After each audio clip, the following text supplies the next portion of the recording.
So this is exciting. I just happened to see that the band Green Day is writing a book, apparently. You may remember Green Day from the 90s. They're apparently writing a book called The Last of the American Girls, and it's supposed to be an homage and handbook for women.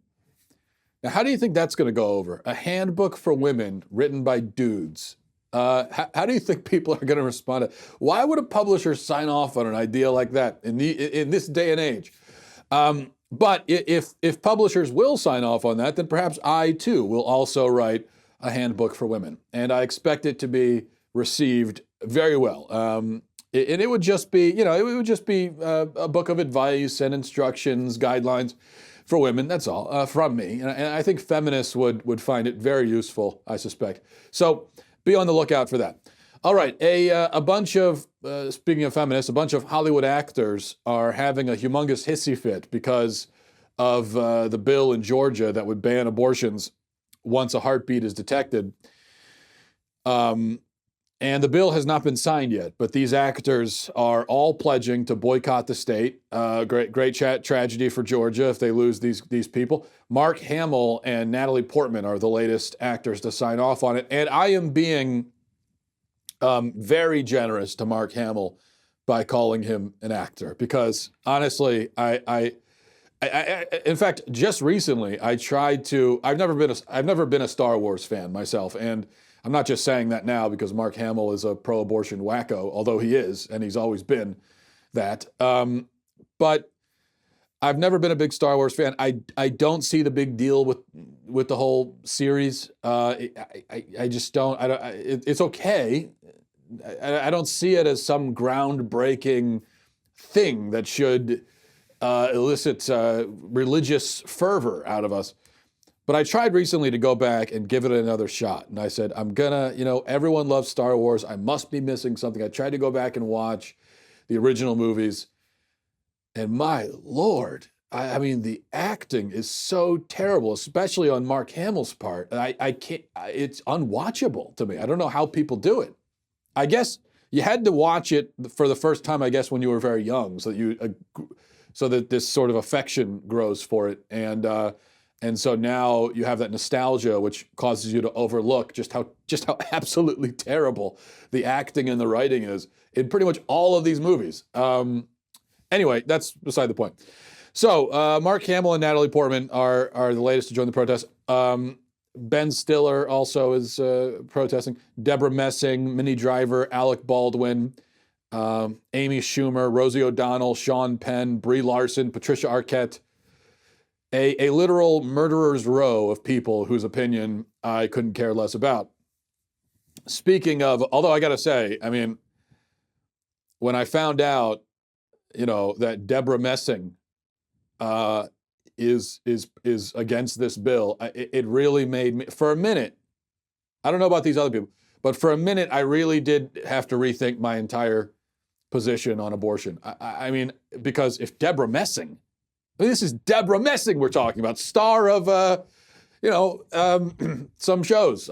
She's a huge star of a lot of different. I mean, if she's in favor of abortion, then there must be something to it, right? So you've got all these people, but maybe the most irrelevant voice of all is that of Alyssa Milano, who is heading this backlash against Georgia.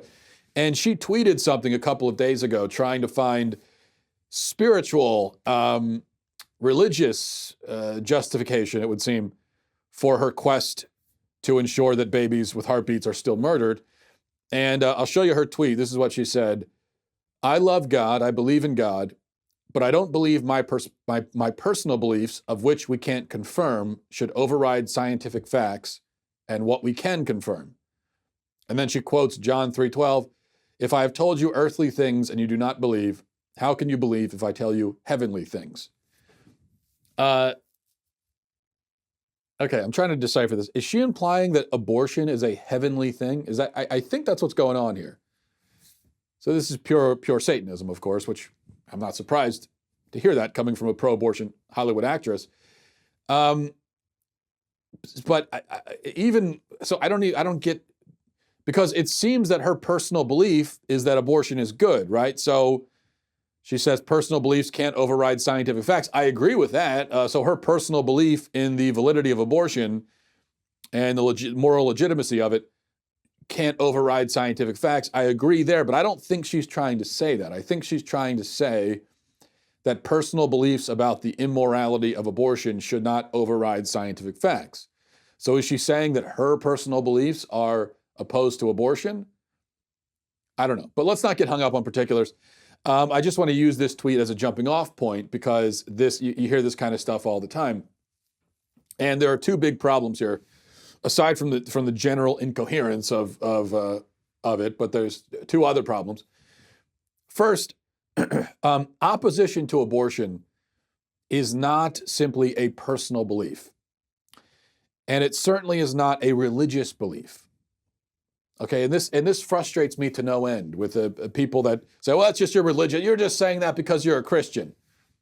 Even if I were not a Christian, even if I were not religious at all, even if I had no faith, I would still oppose abortion because it's the murder of babies. And there's no scenario where I would ever be in favor of that. I didn't learn in the Bible that abortion is wrong. I didn't have to check the Bible to find out whether or not abortion is wrong. I came to that conclusion without checking it at all. I just know that it's wrong. I don't need to find chapter and verse for that. I can find chapter and verse. I can find biblical justification, certainly, for my belief that abortion is wrong. But even if I couldn't, I would still believe it. Even if there was nothing in the Bible, for instance, saying don't kill people, don't murder, there is, but even if there wasn't, I would still be against it. So this is not a religious point of view. I cannot emphasize that enough. And I get really tired of this whole, well, stop trying to impose your religion on me thing when it comes to abortion. Because you may as well say that I'm forcing my religion on you by opposing armed robbery and arson and rape. These are fundamental moral issues, and any person, religious or not, is capable of seeing the truth in these matters. Moreover, pro-abortion people also like to claim that the Bible doesn't even really say anything about abortion in the first place. And they're right in a way. The Bible doesn't specifically mention abortion. It does mention not to murder people, which really covers that base anyway. So it doesn't need to be specific about, if it says don't murder people, then you wouldn't think that it needs to also specify, by the way, that includes babies. But it doesn't, it's true that it doesn't deal specifically with the practice of abortion.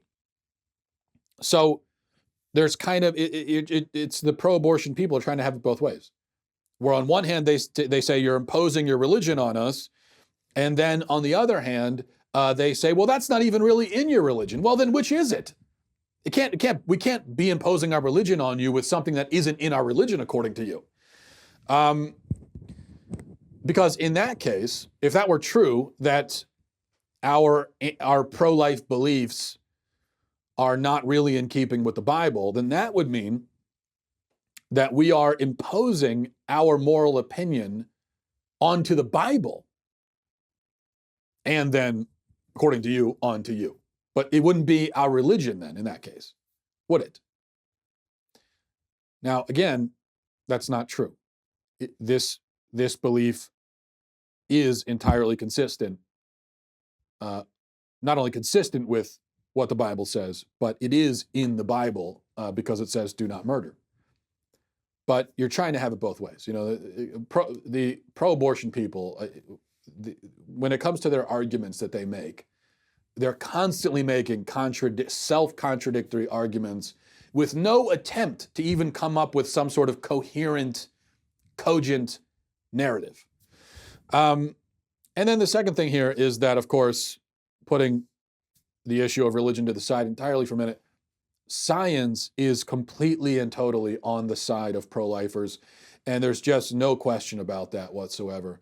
And in fact, the more and more that we learn about science, the more that we learn about what's happening in the womb, the more that we learn about the development of human beings in the womb, the more and more validity it lends to the pro-life side. The pro-abortion side has always been morally untenable, but it was much more tenable 50 or 60 years ago than it is now, because we knew a lot less 50 or 60 years ago than we do now. We still knew enough 50 or 60 years ago. We knew enough 500 years, we knew enough 5,000 years ago to know that abortion is wrong because you're killing a human person. Because what else could it be? When a human man and a human woman get together and reproduce, the only thing they can produce is a human, and that human is going to, by definition, be separate and apart from themselves. But as I said, the more that we've learned, just the more credibility it lends to the pro-life case. And so if you're a pro-abortion person, that ought to make you uncomfortable. When you look and realize that, every single scientific discovery in this area, every single scientific advancement in this area goes against us, well, that should tell you that something is wrong with your position. All right. So I thought this was interesting. From the Daily Wire, it says, a small school district in Michigan is pushing back against those who would alter its sex ed program by incorporating discussions of sexual and gender identity.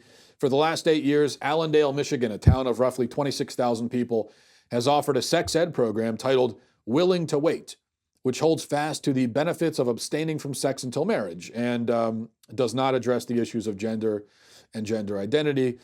But you've got the progressive indoctrinators who now want to introduce that stuff into the program, and so there's that whole debate. And this brings up the safe sex versus abstinence debate.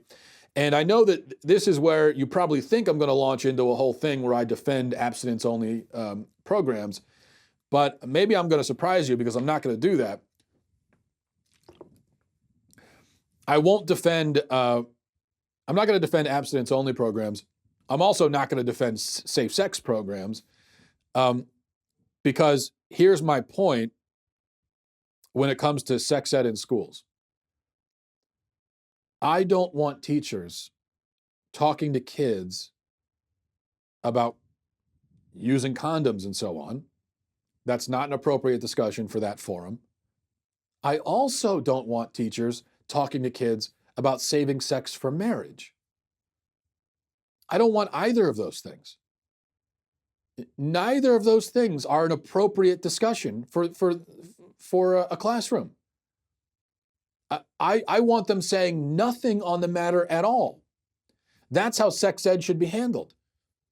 Talk to kids about biology, talk to them about anatomy, about human reproduction. These are academic subjects.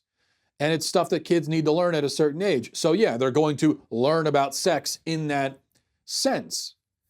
But I don't need school officials giving any lessons, any advice at all, one way or another, about a child's sex life or lack thereof. Because it's none of their business. Why have we just taken it for granted that, well, the school's got to say something about this? I mean, the kids are there for a few hours a day. I mean, they got to talk to them about sex, don't they? Why? Why do they need to talk? Just stick with the academic subjects. I don't need your moralizing one way or another. I don't need your theories about when people should have sex and how they should do it and what's the appropriate context. I don't need that.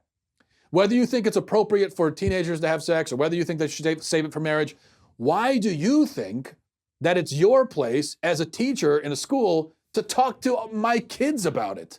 It's none of your business. So say nothing about it. That's the solution here. I'm not a fan of the abstinence programs in school because I don't trust schools to make the case for abstinence. That is a very morally complex issue, and it is a moral issue. Now, there's a practical element to it also, of course, where, okay, if you don't have sex right now, then you're not going to get STDs and you're not going to get pregnant. So fine, yeah, there's that practical, but you can't try to simply scare kids away from sex. That doesn't work. So if you try to have an abstinence program that doesn't get into the morality aspect, but it only focuses on STDs and everything, well, that's just not going to work, because then you're just trying to scare kids by saying, oh, well, you don't want herpes, do you? Doesn't work. And it's also, I'm not trying, we don't want to make people terrified of sex. We don't want them to make this immediate, where they think of sex, they immediately associate it with chlamydia. I mean, that's not what we want to do either. So if you want to effectively make the argument, make the case for abstinence, you have to make a moral case where you're talking about respect of the human person, the proper ordering of sexual relationships, proper context. If you're going to give yourself to someone, you should only do that in a context of love and devotion and all. Now, all of that is good, all that's true, but that is a moral, a very moral thing. And I simply don't trust a health teacher to effectively communicate that. So yeah, with my kids, you can leave that to me. I will handle that. I don't need you doing it. And no, I don't want schools to throw sexual morality out the window either and say, oh yeah, well, everyone's having sex, so don't worry about it, here's a condom. No. See, what's wrong? What part of this does the school system struggle to understand? It's none of your business, okay? The kids' attitudes about sex, their approach to it, the way families deal with it, none of that is your business. Why would you think that it is? Just because the kid is sitting in your classroom doesn't make it all of a sudden your business. So let's just leave it alone. And then I know the answer is going to be, well, yeah, but parents don't talk about it, and well, parents should talk about it with their kids, but if they don't, that's unfortunate. But that doesn't give you carte blanche. Just like you can't just walk up to a kid on the playground and say, "Hey, kid, I'm sure your parents aren't talking to you about sex, so here, let me tell you a few things." If you do that, you'll be arrested as a sex offender, right? All right, let's see. Okay, I have to show you this because I just have to. So brace yourself. I'm not going to give you any setup. Just watch this.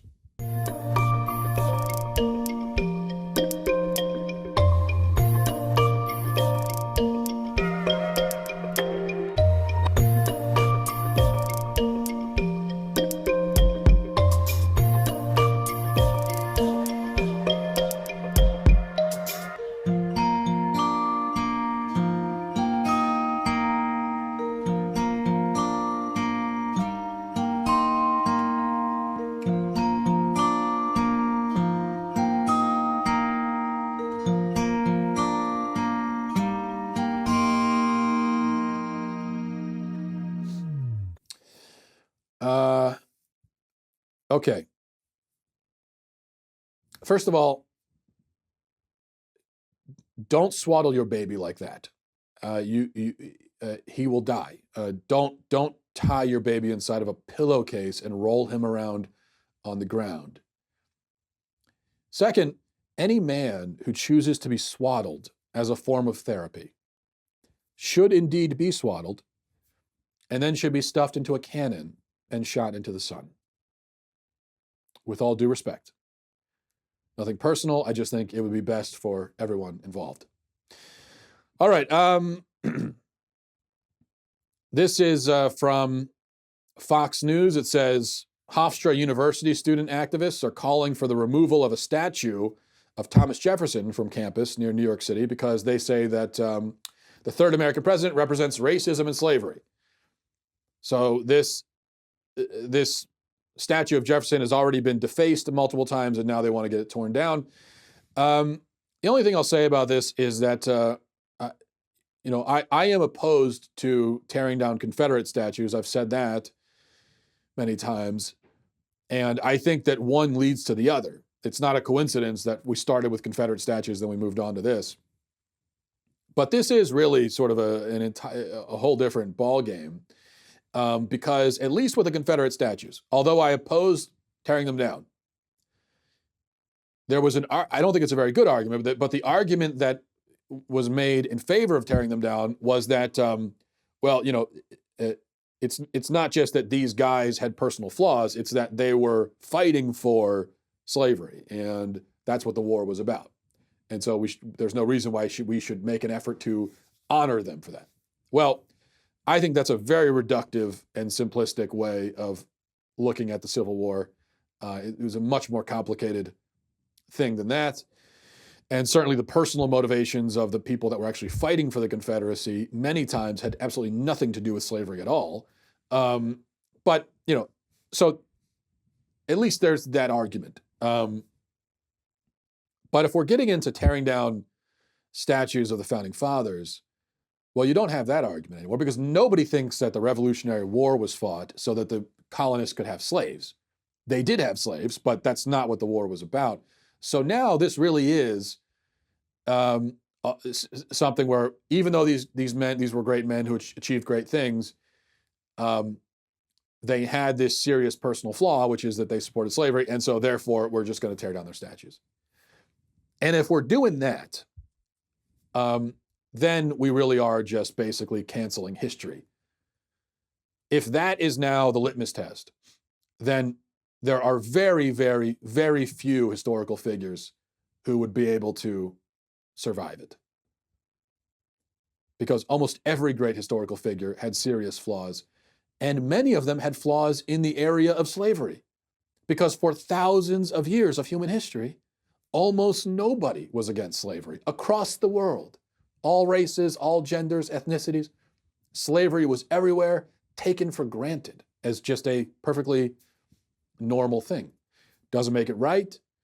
Doesn't mean that it's not a full-on excuse for those people, but it does put things into a certain perspective.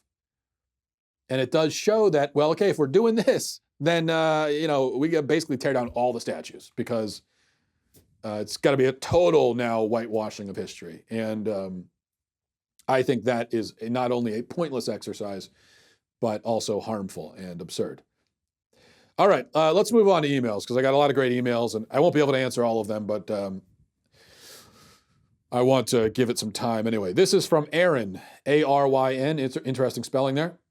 Says, hi, Matt, I love your show, and your religious theology is usually on point, but yesterday you made a serious blunder about God allowing people into heaven based on their capacity to biblically love. You said that if a person is capable of truly loving their spouse, or whomever it may be, but they go to hell, how do you reconcile that with the fact that there is supposed to be no love in hell? First of all, Romans 8, 1 through 7, it doesn't matter how loving this person is if they are not in the Spirit of God through the repentance of heart and forgiveness of sins through Christ Jesus, their acts of love mean nothing. Second, Abraham, who had yet to see the Messiah, was justified only by his faith. Also, Lot, who became as wicked as the city around him and offered up his own virgin daughters to be raped, was justified in his faith and saved from death by God in his mercy. Faith is the main point of the Bible. Well, I got to stop you right there. I don't know if I agree with your interpretation of the Old Testament, especially. I don't think faith is the main point of the Old Testament at all, actually. I think the main message in the Old Testament is obedience. There really wasn't a question of faith. Everybody in Old Testament times believed in some kind of God. There may be a few mentions in the Old Testament, a few references to something like atheism, but that wasn't really the problem back then. So everyone just took it for granted that there was a God, or many gods. The issue was obedience, which is why all throughout the Old Testament, God passes down, hundreds and hundreds of commandments and laws, many of them just very minute and particular. And so I think what was the point of that? The point was obedience. It was getting the Israelites, his chosen people, to obey. And so that's how I would interpret it. I don't, anyway, we won't get sidetracked on that. It says, third, of course, an intellectual pronunciation of Jesus is God will have bearing on salvation. For God, it has always been about the heart, because if you confess with your heart that Jesus is Lord and believe in your heart that God raised him from the dead, you will be saved. For with the heart one believes and is justified, and with the mouth one confesses and is saved. Faith from the heart must be present in order for salvation to take place. Which leads to my last point. The problem you described as a loving person being in hell. So you're going to say, okay, so if he can't go to heaven because he never believed in Jesus, then there's still the problem of a loving person being in hell. I would argue this. God is the embodiment and epitome of love. We experience his love and grace, the things which he embodies here on earth as a part of his mercy and kindness in our physical forms, while we have the time to accept Jesus' sacrifice on the cross and be saved. Scripture speaks of a circumcision of the heart, which only takes place through surrender. Denying Jesus is not surrender. Once we have consistently denied Jesus, no matter how outwardly loving we may appear, there is no truly biblical love to be found within our hearts because we do not have God's Holy Spirit living within us. Therefore, no truly biblically loving person can be found in hell, especially when you consider that hell is the absence of God's presence, so all good things are absent. So love within anyone would be absent anyway, because the only reason we experience love is because of God. I do love your show. I watch it every day, but this made me cringe. You're a great guy, brothers. Keep searching for the truth. All right, Aaron, thanks for the email. Thank you for really engaging with my points and expressing your disagreement in a non-pretentious, non-insulting way. And I mean that sincerely, so I thank you for that. I'm going to skip to the last point you made. I don't want to restate what I've already said the last two shows, but with your last point, I think you really moved the discussion forward and offered a new thought on this. So I don't want to straw man you. I think what you're saying here is you're agreeing with me that someone who really loves, who truly loves, you call it biblical love, true love, biblical love, same thing, right? A truly loving person cannot go to hell because then you would have love in hell. Hell is the absence of love, so how could it be there? It's not possible. So you seem to agree with me there. But you say that, well, so my point was, if love can't exist in hell, then what about someone who doesn't consciously accept Jesus, doesn't consciously believe in Jesus, yet does have love? Where do they go? It seems to me that they couldn't go to hell. They would have to go to heaven. And the way you deal with that is you say, well, you can't really love if you reject Christ. To reject Christ is to essentially reject love. And so that's how you deal with the problem. I hope I summarized you accurately there. Well, I think there are a couple problems with your point. Number one, throughout history, I'm sure you would agree, there have been many people, probably hundreds of millions, who never believed in Christ, yet did not consciously reject him because they just never heard about him. So from the year 33 until today, there have been, as I said, hundreds of millions of people who just never heard about Jesus. Think about everyone who lived in the Far East or in the West across the Atlantic in the first few hundred years of the Christian era. They couldn't have possibly believed in Jesus. Nobody told them about Jesus, right? So how could they have known? Therefore, it can't be said that they rejected him. And remember, if somebody lived in let's say, North America in the year 100, well, that's someone who could not have possibly ever heard about Jesus Christ. And that's also someone who, they're in North America because God put them there. That's someone who was born in North America, which means they were born, it means they were created. That was an act of creation, a conscious act of creation by God. God saying, I'm going to put this person right here, thousands of miles away, with a huge ocean separating him from the news of Christ. So it really doesn't make sense that God would then say, well, I put you here, but now I'm going to send you to hell because you were there. That becomes very hard to believe. So you don't really account for them. You're saying, well, someone who denies Christ doesn't have Christ, who couldn't really love, so none of those people could love. Millions of people throughout history were incapable of loving. But if you allow for them, if you say, well, no, well, they could go to heaven because they never heard about it, and so we'll make an exception there. Well, if you do that, then you're admitting a couple of things. You're admitting, number one, that a person could go to heaven without consciously believing in Jesus. Number two, that therefore they could enter through the door, who is Jesus Christ, the way, the truth, and the life, without consciously knowing it. And so if you're accepting that, then it seems that you're not far from my conclusion. But okay, let's put those cases to the side for a minute. Let's talk about people in modern society who have heard about Jesus but yet belong to a different religion. Well, of them, it seems like you certainly are saying that they could not really love even their own children, right? Well, I don't think that there's any evidence for that. I don't think that's true at all. I think that it's really quite presumptuous and insulting to say that non-Christians can't love their kids or their spouse. Now, I know you don't mean it as an insult. I'm not attacking you, but you have to think, how would you take it if a Muslim said to you that you can't love your kids because you're not a Muslim? You would just say, well, that's absurd. What are you talking about? Of course I love my kids. So I absolutely believe that non-Christians can love their children and their spouses and can love anyone, just as I can. Remember, Jesus says in scriptures, greater love hath no man than this, that a man lay down his life for his friends. Well, what about a Jew or a Hindu who lays down his life for his country or his wife or his kids, his family, his friends? Jesus says that is the greatest love, the greatest. He didn't say, greater love hath no man than this, a Christian lays down his life for his friends. He didn't say that. He says, a man who lays down his life for his friends. Now, how could we say then that not only is that, so if we think about a person of another religion who lays down their life, let's say, for their family, Jesus seems to say that's the greatest love.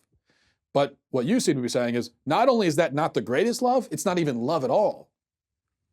Well, then what is it in that case? A non-Christian who makes a great personal sacrifice for those he cares about, I mean, even if it's not dying for them, which many non-Christians have sacrificed their lives for those they love many times, but a non-Christian who lives a life of self-sacrifice for those that they care about, if that's not love, then what is it?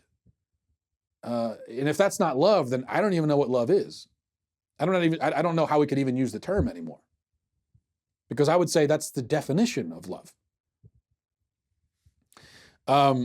Love is Aquinas said that love is willing the good of the other. And of course, the greatest way to will the good of the other is to give your life for the good of the other.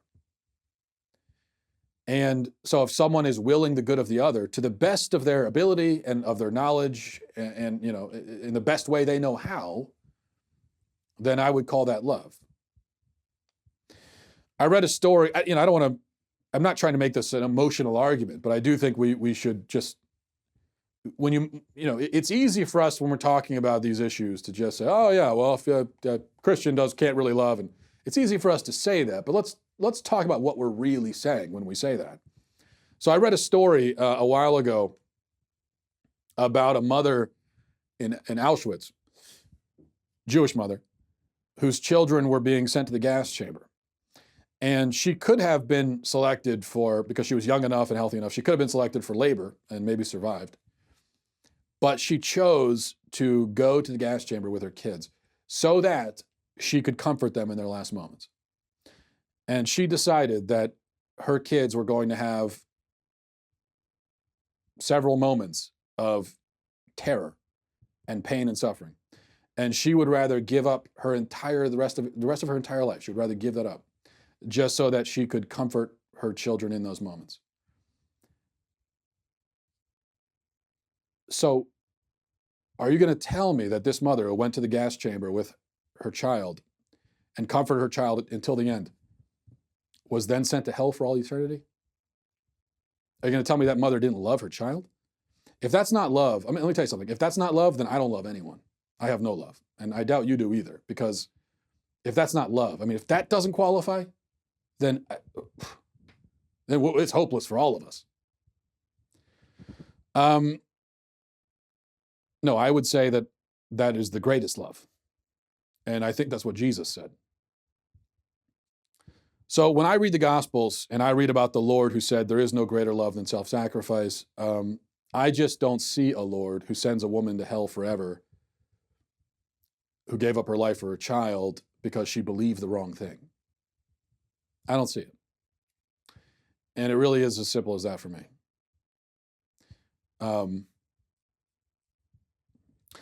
But, I understand the attempt at I appreciate that you're trying to deal with the issue and come up with some sort of solution.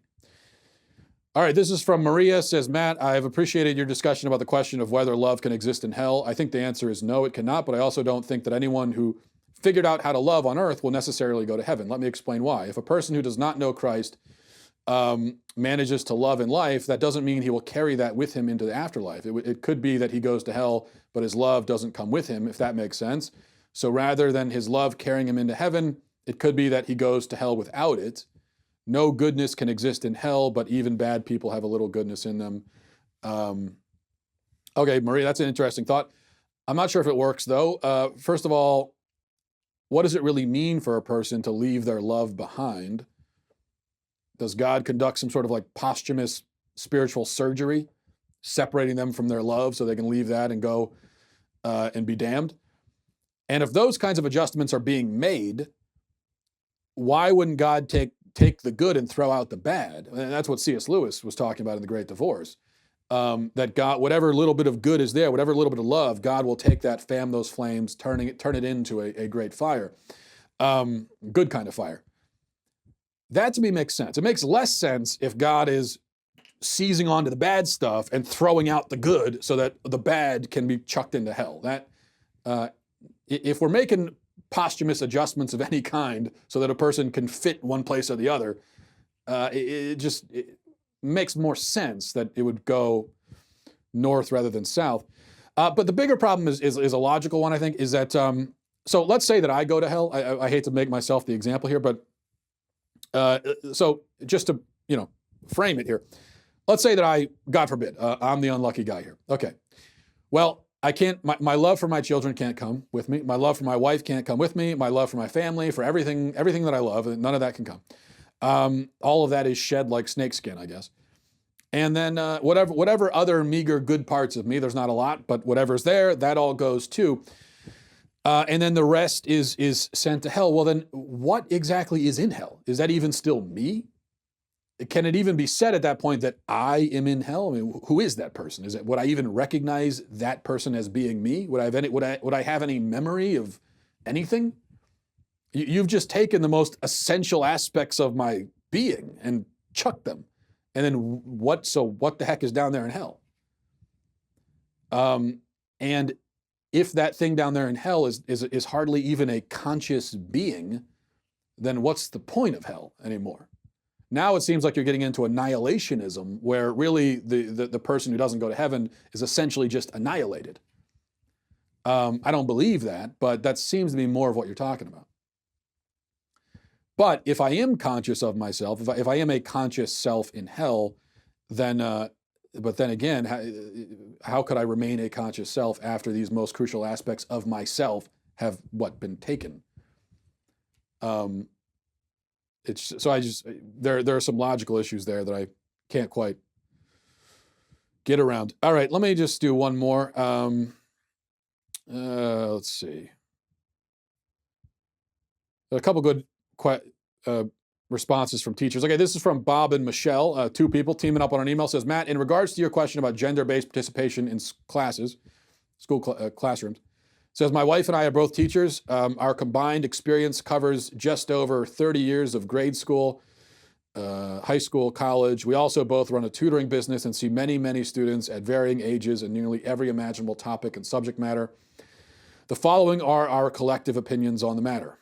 During certain age spans, participation will be weighted toward the boys, ages 8 through 12, while at other ages, the girls, 14 through 18.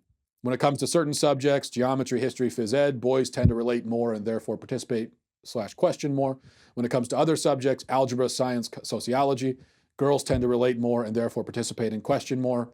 Also, the specific time of any particular year can play a small role for the genders as to their general motivation and attentiveness.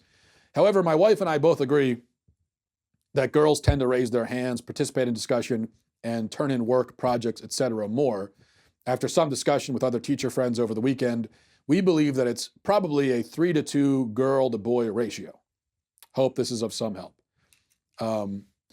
Yeah, that is. In fact, I got a bunch of, I don't have time to get into them. I'll have to save them for tomorrow, but I got a lot of responses from teachers as I raised the question yesterday of do boys or girls tend to be more, to participate more and be more excited in the classroom, and a lot of interesting answers to that. But I think we're gonna cut it off here and do all the rest of the emails tomorrow. Thanks for watching. Thanks for listening. Godspeed. I'm Michael Knowles, host of The Michael Knowles Show. A 61-year-old woman has just given birth to her own granddaughter, who was conceived by combining her daughter's egg with the sperm of her son's gay lover. We will examine modern love. Check it out at dailywire.com.